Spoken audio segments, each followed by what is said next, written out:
Hola, ¿qué tal? Están ustedes de nuevo en De la Letra a la Palabra.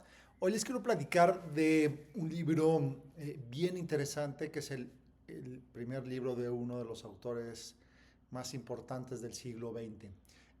Cuando uno piensa en la novela del siglo XIX, las grandes novelas del siglo XIX, uno piensa en pues un cierto tipo de novelas con una estructura que a veces resulta predecible, los buenos son muy buenos, los malos son muy malos. Obviamente estoy generalizando, pensando en Dickens, por ejemplo, el mismo Stendhal, quizás Dostoyevsky sea una excepción, pero en términos generales así se entiende la novela decimonónica.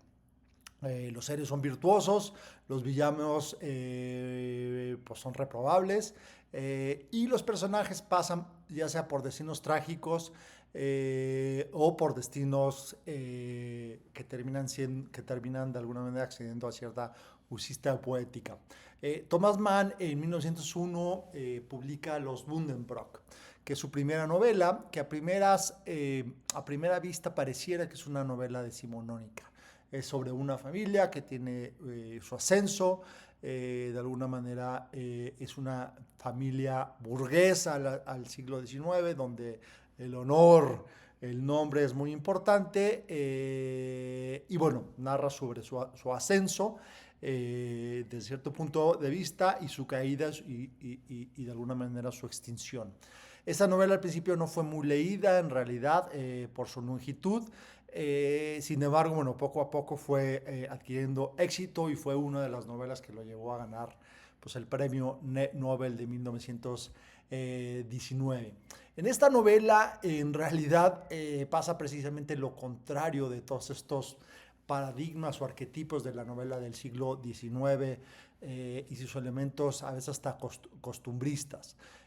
Incluso se puede decir que anuncia las ambigüedades, las contradicciones, los abismos de lo que se desarrollará pues en la novela europea ya en el siglo XX.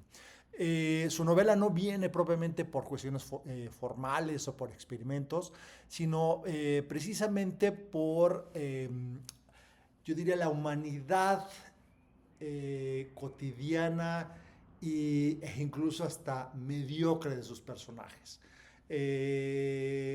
Narra básicamente cuatro generaciones, un señor grande que bueno, se anuncia que ya tiene una gran empresa de comercio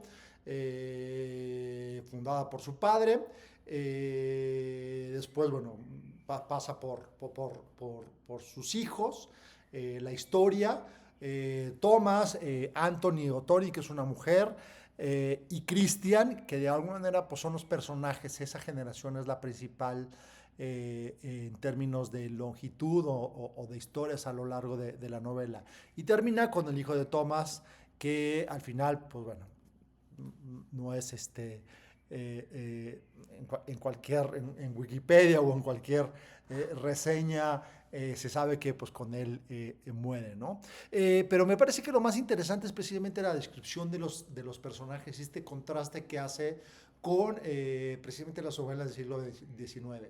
El personaje más interesante desde mi punto de vista es Tony Buddenbrook, que es una mujer, una niña, que al principio pues, se retrata como una niña encantadora, tiene un verano y, bueno, tiene un amor ahí que le propone matrimonio. Al final del día cede ante la presión de su padre de que se case pues con un supuesto millonario y pues resulta que son estafados, ¿no? De alguna manera ella renuncia al amor, es estafado, este hombre pues no la trata precisamente bien y al final del día uno se da cuenta, bueno, la novela nos cuenta que en realidad se casó por interés, que era un hombre quebrado, ¿no?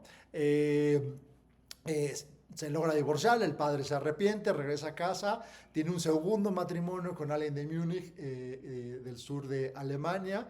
Es muy simpático porque también pues, termina siendo terrible su matrimonio. Con el primer matrimonio tiene una hija. Cuando ella se casa, también, bueno, también se separa porque pues resulta que el segundo esposo es un borrachín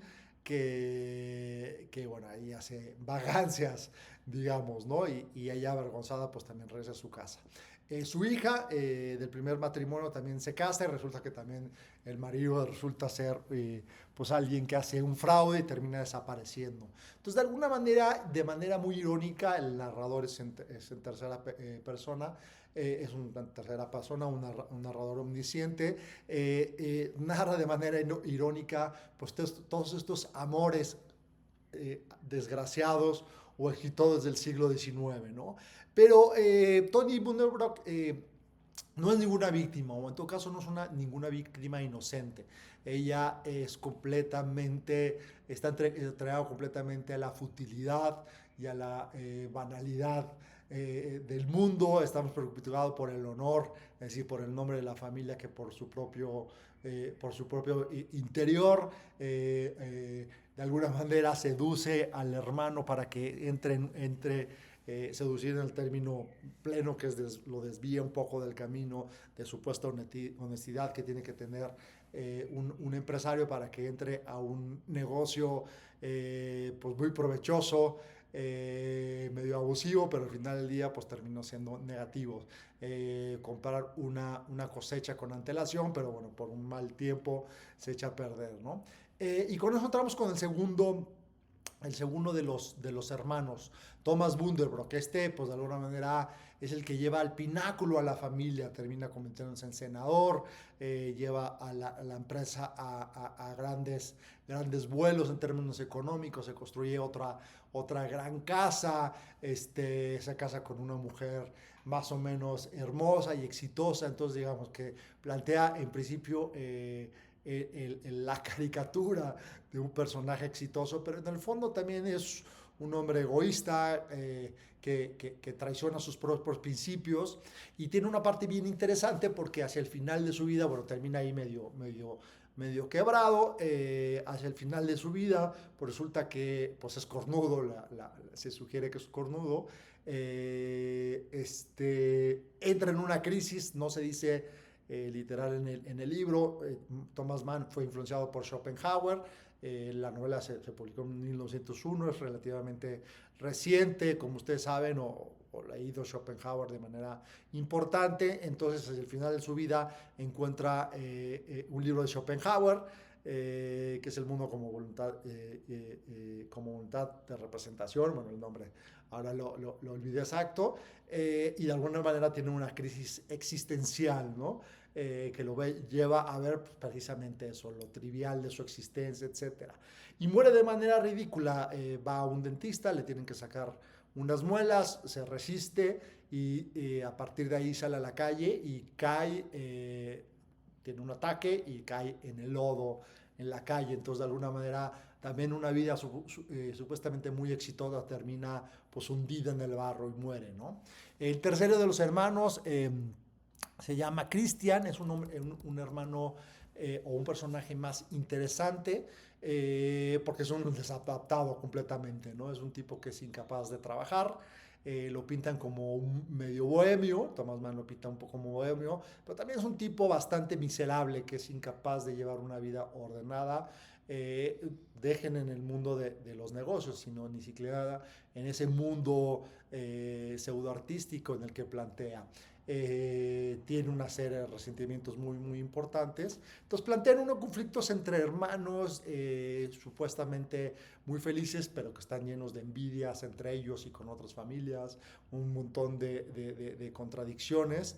Este hermano, bueno, se termina casando con una actriz de dudosa reputación pero bueno, por su debilidad mental termina siendo encerrado, ¿no?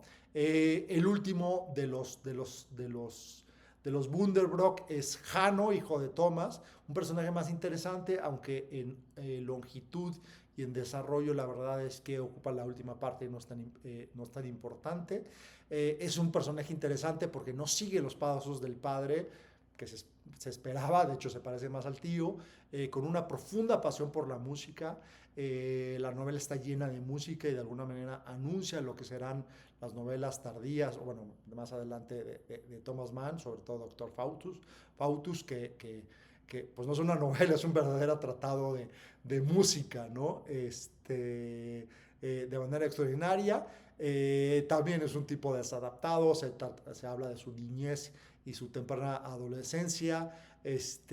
No cuadra exactamente con los moldes que espera el padre, que está profundamente decepcionado con él, y bueno, termina también muriendo muy joven de tifus, ¿no? Entonces es una novela bien interesante, larga, grande. Yo la leí en una edición electrónica en mi Kindle, bueno, en mi lector electrónico. Sin embargo, es de esas novelas que a pesar de su longitud no se hacen pesadas. Poco como La montaña mágica, que Taberna, la verdad es que uno lo puede leer largo.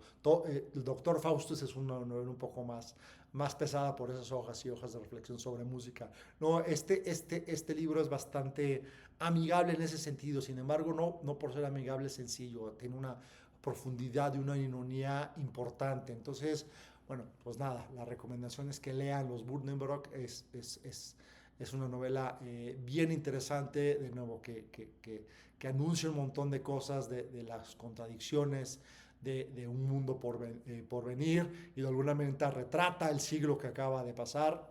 Thomas Mann escribe muy joven, o más bien retrata la realidad de un mundo por venir, ¿no?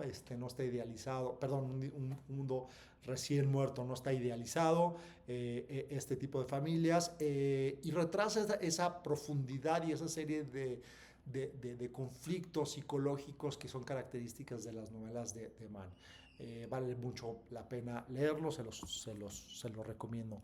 Y nada, pues yo voy a seguir platicando un poco sobre novelas y literatura en este canal. Si les gusta que les comente y les haga algunos comentarios, les agradeceré mucho que se suscriban y que vean mis otros videos. Este canal tiene por objeto divulgación, por gusto. La verdad es que aquí no se habla de deporte o cosas que son tan populares. No hay ninguna pretensión de tener muchas visualizaciones por elementos económicos, ni mucho menos, sino simplemente compartir pues, mis propias experiencias de lectura como académico. Suscríbanse y bueno, eso implicará que salgan más recomendaciones y que yo pueda estar sacando algunos videitos, y ojalá podamos influenciar o invitar o convencerlos a algunos de ustedes para que lean algunos de los libros y los disfruten tanto como los he leído, algunos de los libros que recomiendo. Muchas gracias y que tengan ustedes un bonito día.